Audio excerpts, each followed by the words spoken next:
Council meetings are long and boring. Wouldn't it be great if they were short and unboring? This is why I have invented the 5. Make it 10! 10-minute meeting!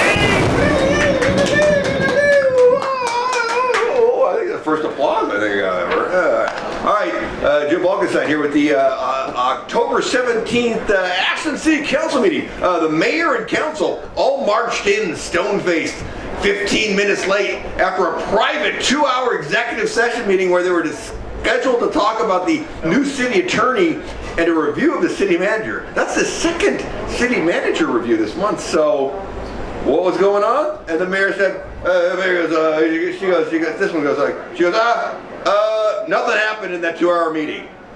And the open house at the emergency shelter is Wednesday from 4:30 to 6:30. Come on down. And then the special presentation, parking code amendment. The planning department boss, Brandon Gibbons, he looks like this. He's got he looks like that, because he does.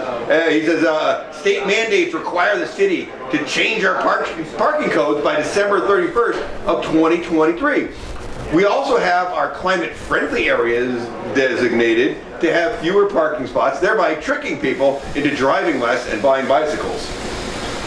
That's their trick. And then, and since 80% of Ashland is within a half a mile of Route 99, which is Siskiyou Boulevard and Ashland Street, the state law forbids any parking mandates in that area. So this ordinance will only affect, this is still him talking, it will only affect the remaining 20% of homes. And the other planning guy says, parking mandates can deter new housing. And then this guy goes, hey, this state law could result in more people turning their garages into cottages because the city cannot require, aka mandate, any parking spots for houses anymore. And there were 3 options, and everyone loved option 1, where the city will now have no parking requirements for any building anywhere, and that comes back on December 5th for a vote. And then the GIS manager, I think her name was Ricky, won an ESRI award for their map supporting Firewise work. And Firewise guy, where's this guy? I thought I had him, thought I had him. Don't have him. Where'd he go? Okay, Chris Chambers. Hey, look at Chris Chambers. He says, hey, having this award helped us get a $3 million FEMA grant. And there was a group photo after that, of course. And then the city manager, Joe Lessard. This is Joe Lessard right here. And he says, he goes, hey, getting ready for the public tour of the new shelter. And November 6th is camping ordinance discussion. And November 21st is camping ordinance vote. And November 7th is inclement weather shelter discussion. And November 21st is a charter amendment. And then he said a lot of stuff, very mumbly and rushed more than usual. And then public forum, a bald 5G guy said that by not regulating telecom, the city is committing some sort of censorship. And then consent agenda. This guy goes, hey, I want to pull the one item on this consent agenda and thank the one person appointed to the Transportation Committee. So he did that. That was fine. All right, all approved. And then contract with Aura. To run the homeless shelter, big deal. So the housing lady says contract is not to exceed $200,000 for 10 weeks. That's 20 grand a week. And then this guy goes, hey, this contract, it ends January 10th. And the housing lady says, yeah, that's true. And then this guy goes, hey, how do citizens talk to Aura about suggestions and complaints? And the housing lady said, they talk to the council, and then the council talks to Aura. Seems not good. And then what about the fact that the building doesn't have sprinklers? And the housing lady says, well, as long as somebody walks through the building every 15 minutes checking for fires, no sprinklers are necessary. Yeah, this is real. And then this one says, he goes, hey, who's doing background checks? Our police or the Aura? And the housing lady says, well, Aura is doing the background checks using a website suggested by the Ashland Police Department.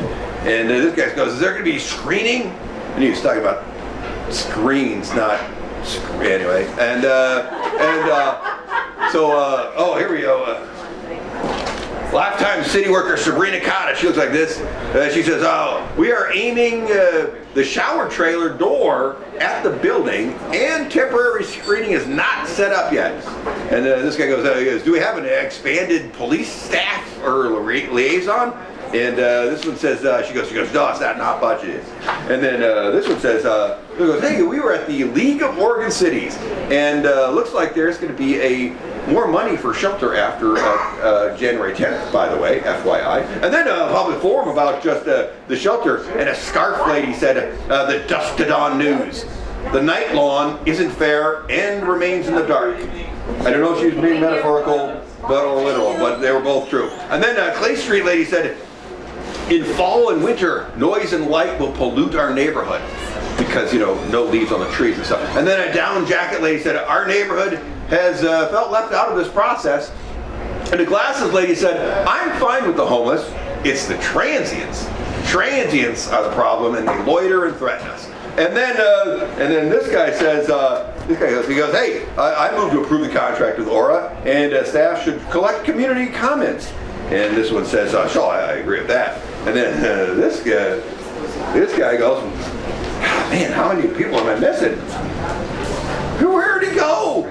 He's here. I got him. This guy goes, he goes, hey, this is being done all wrong, so I'll vote no. And this guy says, this is being done all wrong, so I'll vote yes. Yeah, really. And then this one says, where'd she go? She goes, hey, she says, hey, I'm voting no, this can be reworked. And then this guy said, I'm not certain what he said, he said a lot of stuff, but he ended up voting yes, so apparently he said something positive about it, and it passed 4-2. Interesting 2 no's right there. That's an interesting combo. And then a transitional housing resolution. City Attorney Doug McGeary. He looks like this, I think. And then he says, blabberty leagerty blabberty blue. And so then this guy goes, so what you're saying is, so you're just saying that residents of the shelter don't have rights like renters where they can't be evicted without a long trial, like say the Airbnb lady who was squatted for 500 days, right? That's what you just said to us. And then this guy goes, hey, does this cover tents on the property in addition to just the building? And this one says, because City Attorney Doug McGurry said, blabberty, tenderly, legally, blobbery blue. And then this one says, so what you just said was, no cars, camping, yurts, or tents are allowed to the property at all. And then he went blah blah, which means correct in this case. So nobody at the homeless shelter can squat, and we can kick them all out whenever they are a problem. That was the end of that. He didn't say it like that.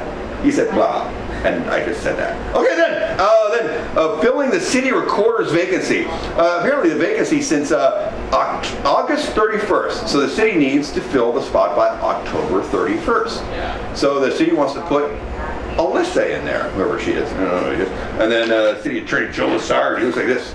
He goes, hey, he says, we have an ordinance for people to vote on in May where the city recorder is no longer an elected position, but just a regular city job.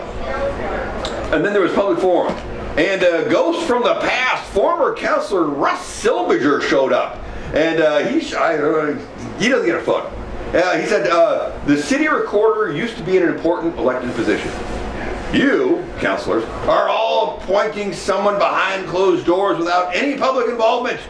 I'm going to blow this wide open by using the Freedom of Information Act to get all of your documents.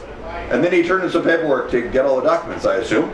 And then this guy goes, well, I move to approval Alyssa as city recorder. And that was all approved. And then then this one goes, where is she? The mayor, she goes, hey, now let's go around the room so everyone can talk about what you learned at the League of Oregon Cities conference last week. I'm going to spare you the group sharing moment situation, but everybody learned about homelessness and housing, and they learned that most cities are doing a better job than Ashland at putting up a homeless shelter. And that was the end